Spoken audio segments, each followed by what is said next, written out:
My girlfriend filed a restraining order, claiming I was emotionally abusive for questioning her spending. I didn't fight it, just closed all the accounts and canceled the lease I was guaranteeing. Her lawyer called 72 hours later, pleading to negotiate.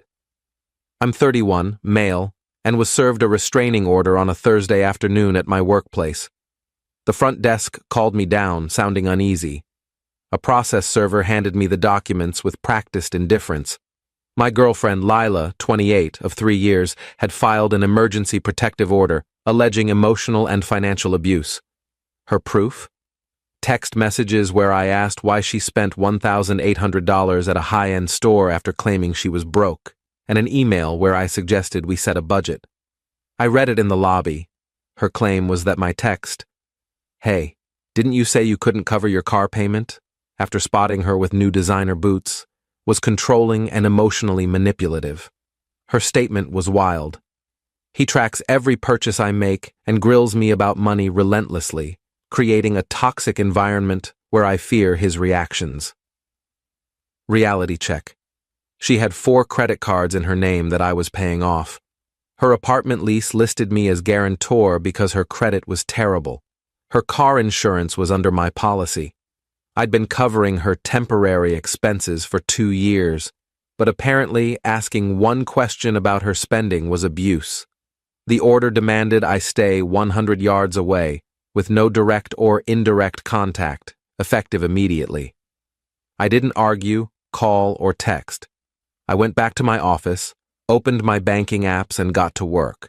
Within an hour, I'd canceled all 4 credit cards. They were in her name, but I was making the payments, perfectly legal to stop. I removed her as an authorized driver from my insurance, contacted her apartment complex to withdraw as lease guarantor, 30 days notice required, stopped the automatic transfers I'd set up for her expenses, changed my Netflix, Hulu, Amazon Prime, and Paramount Plus passwords, removed her phone from my family plan, effective next billing cycle. The apartment situation was notable. I wasn't a tenant, just the guarantor. The property manager, Carla, was surprisingly cooperative. If you're stepping down as guarantor, she'll need to qualify independently or find a new guarantor within 30 days. What if she can't? She'll need to move out or face eviction. Perfect. I documented everything, saving confirmations to my personal email. Then I returned to work. Had a client meeting at 3 p.m., crushed it. That evening my phone was silent, unnervingly silent. The restraining order worked both ways. She couldn't contact me either. Update 1. Saturday morning, 8 a.m., my phone rings. Unknown number. It's a lawyer, Daniel Kessler. Mr. Carter, I represent Miss Lila Monroe. There's been a misunderstanding with the protective order. What misunderstanding? The order was clear. No contact. Yes, well, my client has encountered issues. Several of her financial accounts have been closed. I stopped making voluntary payments on her credit cards. Yes, but she depended on those payments. Then she should have considered that before filing a restraining order claiming I was abusive for questioning those payments. Silence. Mr. Carter, surely we can find a solution. My client is open to amending the order to allow financial discussions. No need. I'm fully complying with the order. No contact means no contact, including no financial support. But the lease. I've given proper notice to withdraw as guarantor. That's with the property management, not her. This is retaliatory. This is compliance. She said my financial involvement was abusive. I'm removing myself from the abusive situation. Isn't that what she wanted? He mumbled about bad faith and financial abuse. Daniel, she filed a legal document calling me abusive. I'm honoring her wishes by staying away entirely. Enjoy your weekend, I hung up. 20 minutes later, texts poured in from her friends. I didn't read them, just screenshot them. Violating a restraining order cuts both ways. They were contacting me on her behalf. Update 2. Monday morning brought chaos. First, an email from Daniel, a formal letter demanding I resume financial support during this transition period. My reply was short, Per the restraining order, I cannot have any contact or relationship with Ms. Monroe. Financial support would constitute a relationship. Please advise your client I'm fully complying with the court order. Then came the social media storm, not the typical kind. Lila's best friend Mia posted on Instagram, "When toxic men use money to control women after being called out for abuse, part financial abuse, part narcissistic manipulation." But Mia slipped up. She shared screenshots of Lila's texts to her. "He canceled everything. I can't even watch Hulu. I told you the restraining order would make him notice, but now he won't pay my cards. The lawyer says he's not legally obligated, so he can just stop." This backfired hard. Someone sent me the screenshots. I forwarded them to my lawyer, hired Saturday afternoon. The real fun came Tuesday evening. Carla from the apartment complex called. "Mr. Carter, I'm required to inform you that Miss Monroe hasn't provided alternative qualifications or a new guarantor. She has 23 days left. Please confirm my guarantee ends as scheduled." "It will, but she came in today with her mother. There was an incident." "Oh?" "Her mother, Mrs. Monroe, tried to forge your signature on a guarantee renewal form." I sat up. "Excuse me?" "We have cameras and your signature on file. It was clearly forged. We've referred it to our legal team and local police. Wow." Update 3. Lila's mother, Diane, tried contacting me via LinkedIn, professional platform not covered by the restraining order, apparently.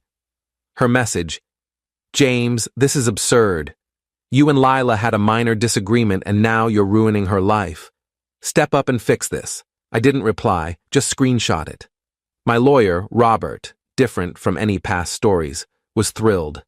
She filed a baseless restraining order. Her own texts prove it. Her mother attempted forgery. They're harassing you through third parties. We could countersue. Let's hold off. I want to see where this goes. Wednesday brought more escalation. Lila's car was repossessed. Not my doing.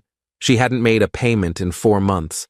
She'd been using my money for car payments on other purchases. Without my transfers, she couldn't even make a partial payment to halt the repossession. Mia posted about it. Now he's taking her car. This is abuse. A commenter pointed out, if he's taking her car, doesn't that mean he was paying for it? How is stopping payment on someone else's car abuse? Mia deleted the post. Thursday, Lila's credit cards started declining. She'd maxed them out in 3 days of panic shopping, assuming I'd cave and pay them off like always. Daniel called again. "Mr. Carter, my client is willing to drop the restraining order." "I don't consent to that." "What?" "The order protects her, right?" "I don't want her to feel unsafe. It should stay in place." "But you could agree to mutual dissolution." "Nah, I'm good." I've adjusted to comply with the order. No need to change now. She'll be evicted. "That's unfortunate, but I can't be involved in her housing."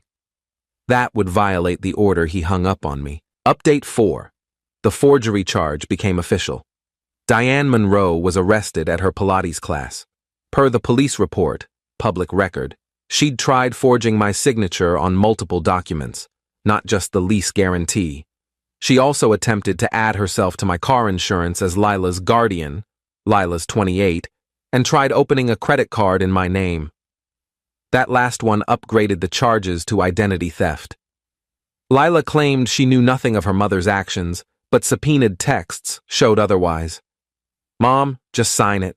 He won't notice. His signature's simple. I've seen it tons of times. If you do the insurance, I can get my car back." Daniel withdrew as her lawyer, being linked to identity theft discussions, crossed an ethical line. Her new lawyer, some sketchy guy named Tom, sent a demand letter for emergency support, citing dire circumstances. Robert's response was gold. Our client notes that requesting financial support from someone Ms. Monroe claims is abusive would endanger her. We cannot in good faith facilitate such a risky situation. Meanwhile, I was thriving. Started a baking class with the money I wasn't spending on Lila. Posted a few Instagram pics. Nothing petty, just me making sourdough. Lila's friend Sophie messaged me. "You're letting her be homeless over a dumb fight?" I replied, "I'm respecting her need for protection from my alleged abuse. Would you rather I violate a restraining order?" She blocked me. Update 5. Things got bizarre and hilarious. Lila launched a crowdfunding campaign. Help a DV survivor escape financial abuse. Her story was gripping. Evil ex-boyfriend cut her off after she stood up to his abuse, needing funds for housing, a car, and essentials. She raised $73 in 3 days. Then someone, not me, posted her social media history in the comments. Designer purses, lavish dinners, spa weekends, all from the past year with captions like, "Grateful for a man who treats me right," and "When he surprises you with Gucci." The campaign was shut down for fraud. The best part? Her dad, Richard Monroe, divorced from Diane for a decade, contacted me. "James, it's Richard, Lila's father. I heard about the situation. Mr. Monroe, I can't discuss. I'm not calling about that. I'm apologizing. I know my daughter. I went through this with her mother. The restraining order, false accusations, financial manipulation. It's like deja vu. Diane had pulled the same stunts during their divorce. False abuse claims, trying to get him arrested, forging his signature on loans. You're doing the right thing. Don't give in. They'll escalate until they see you won't budge, then move on to the next target." He was right about the escalation. Update 6. Eviction day was nearing. Lila was desperate and did something unexpected. She called my mother. My mom, Maria, is a gem but takes no nonsense. Per her, the conversation went, "Lila, Mrs. Carter, James won't talk to me because you have a restraining order against him. It was a misunderstanding. You filed legal documents saying my son's abusive. I didn't mean it.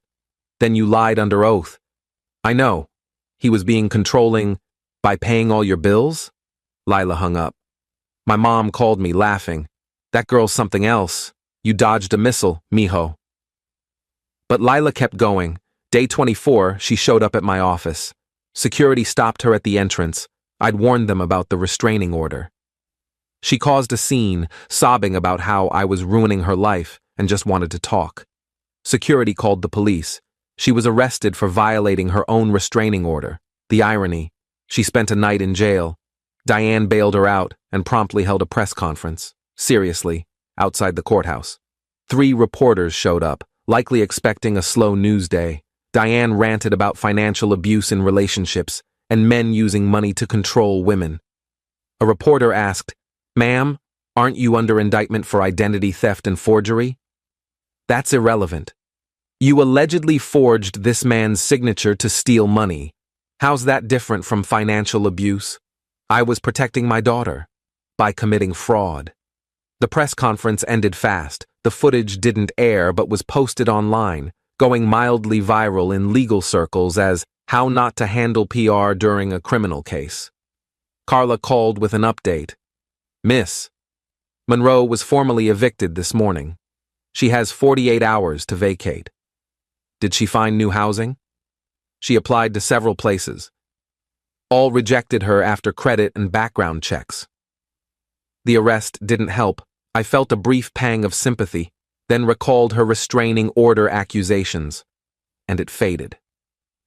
Final update.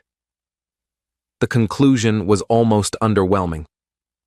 Lila moved in with Diane, who's out on bail, in a cramped 1-bedroom apartment in a rough neighborhood, a big step down from the upscale place I'd guaranteed. The restraining order remains active. Lila tried to have it dismissed, but the judge, noting her violation, kept it in place for both parties' protection. Tom, her new lawyer, made a final plea.